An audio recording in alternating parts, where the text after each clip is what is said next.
बेंगलुरु में AI engineer Atul Subhash की आत्महत्या के मामले में 4 लोगों पर एफआईआर दर्ज कर ली गई है। एफआईआर में अतुल की पत्नी निकिता सिंघानिया, सास निशा सिंघानिया, साले अनुराग सिंघानिया और चाचा ससुर सुशील सिंघानिया का नाम शामिल है। अतुल के भाई विकास कुमार ने बेंगलुरु के मराठा हल्ली पुलिस स्टेशन में शिकायत की थी। इसी के आधार पर पुलिस ने भारतीय न्याय संहिता की धारा 108 धारा 3(5) का केस दर्ज किया है। वहीं एआई इंजीनियर अतुल सुभाष की खुदकुशी मामले की पूरी कहानी न्यूज इन राजस्थान की इस खास खबर में आप भी देखें। एआई इंजीनियर अतुल सुभाष की खुदकुशी मामले की पूरी कहानी।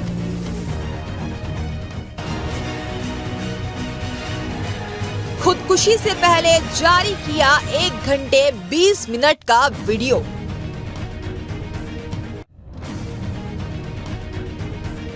मेरे कमाए हुए पैसे से मुझे और मेरे परिवार को ही परेशान किया जा रहा है।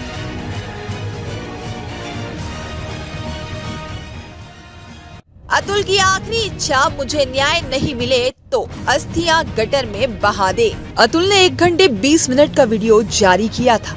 इसमें उन्होंने अपनी आपबीती बताई। अतुल ने यह भी मांग की थी कि अगर उन्हें प्रताड़ित करने वाले बरी हो जाएं तो अस्थियां कोर्ट के बाहर गटर में बहा दी जाए। अतुल ने उत्तर प्रदेश के जौनपुर की एक जज पर भी गंभीर आरोप लगाए हैं। उन्होंने अपने लेटर में लिखा है कि जज ने मामले को रफा दफा करने के नाम पर 5 लाख रुपए मांगे थे। अतुल ने यह भी लिखा कि उनकी पत्नी और सास ने उन्हें सुसाइड करने को कहा था और इस पर उक्त जज हंस पड़ी थी। मूल रूप से बिहार के अतुल सुभाष का शव बेंगलुरु के मंजूनाथ लेआउट में उनके फ्लैट से बरामद हुआ था। पड़ोसियों ने उनके घर का दरवाजा तोड़ा तो उनकी बॉडी फंदे पर लटकी मिली।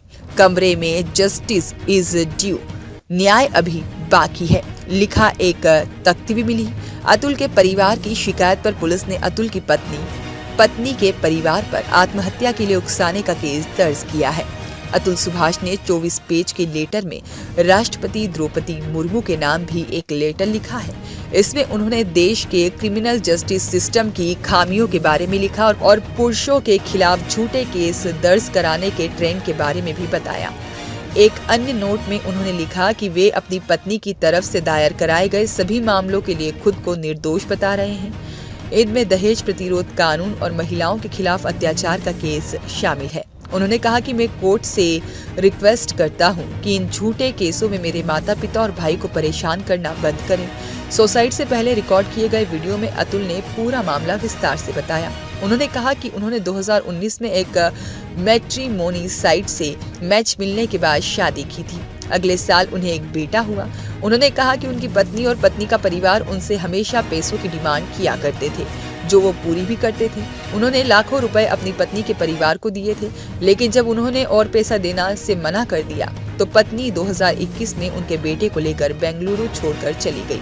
अतुल ने कहा, मैं उसे हर महीने 40,000 रुपए मेंटेनेंस देता हूँ, लेकिन अब वह बच्चे को पालने के लिए खर्च के तौर पर 2 से 4 लाख रुपए हर महीने की डिमांड कर रही है। मेरी पत्नी मुझे मेरे बेटे से भी नहीं मिलने देती है और न ही कभी बात कराती है। पूजा हो या फिर कोई शादी हो, निकिता हर बार कम से कम 6 साड़ी और 1 गोल्ड सेट मांगती थी। मैंने अपनी सास को 20 लाख रुपए से ज्यादा दिए, लेकिन उन्होंने कभी नहीं लौटाए। अगले साल पत्नी ने उनके और उनके परिवार के लोगों के खिलाफ कई मामले दर्ज कराए। इनमें मर्डर और अप्राकृतिक सेक्स का केस भी शामिल था। अतुल ने कहा कि उनकी पत्नी ने आरोप लगाया कि उन्होंने 10 लाख रुपए दहेज मांगा था, जिसके चलते उनके पिता का दिल का दौरा पड़ने से निधन हो गया।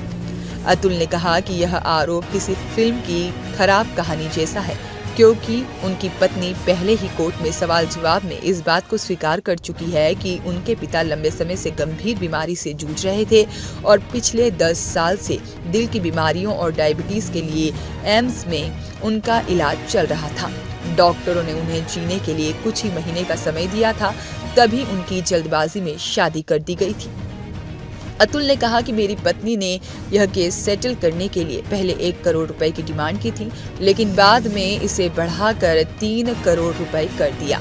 उन्होंने कहा कि जब इस 3 करोड़ रुपए की डिमांड के बारे में उन्होंने जौनपुर की फैमिली कोर्ट की जज को बताया तो उन्होंने भी पत्नी का साथ दिया। अतुल ने कहा कि मैंने जज को बताया कि NCRB की रिपोर्ट बताती है कि देश में बहुत सारे पुरुष झूठे केस की वजह से आत्महत्या कर रहे हैं। तो पत्नी ने बीच में कहा, तुम भी आत्महत्या क्यों नहीं कर लेते हो? इस बात पर जज भी हंस पड़ी और कहा कि यह केस झूठे ही होते हैं। तुम परिवार के बारे में सोचो और केस को सेटल करो। मैं केस सेटल करने के 5 लाख रुपए लूंगी।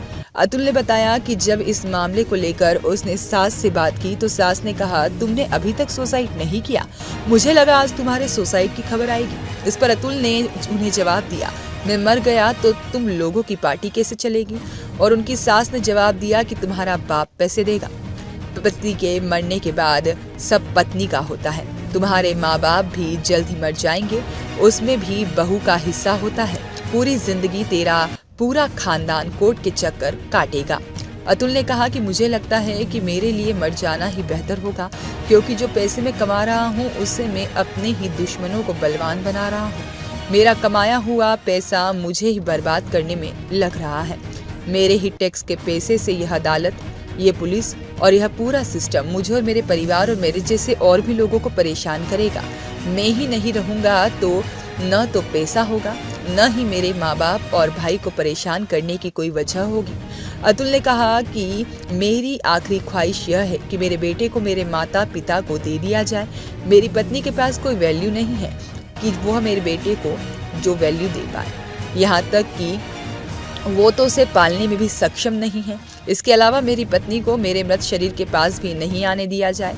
मेरी अस्थियों का विसर्जन भी तब हो जब मुझे इस केस में न्याय मिले, नहीं तो मेरी अस्थियों को गटर में बहा दिया जाए। अतुल ने अपनी आखिरी इच्छा में लिखा, मेरे केस की सुनवाई का लाइव टेलीकास्ट हो, मेरी पत्नी शव को न छू पाए, जब तक प्रताड़ित करने वालों को सजा न हो, मेरी अस्थियां विसर्जित न की जाए। यदि भ्रष्ट जज मेरी पत्नी और उसके परिजनों को कोर्ट से बरी कर दे तो मेरी अस्थियां उसी अदालत के बाहर किसी गटर में बहा दी जाए और मेरे बेटे की कस्टडी मेरे माता पिता को दे दी जाए।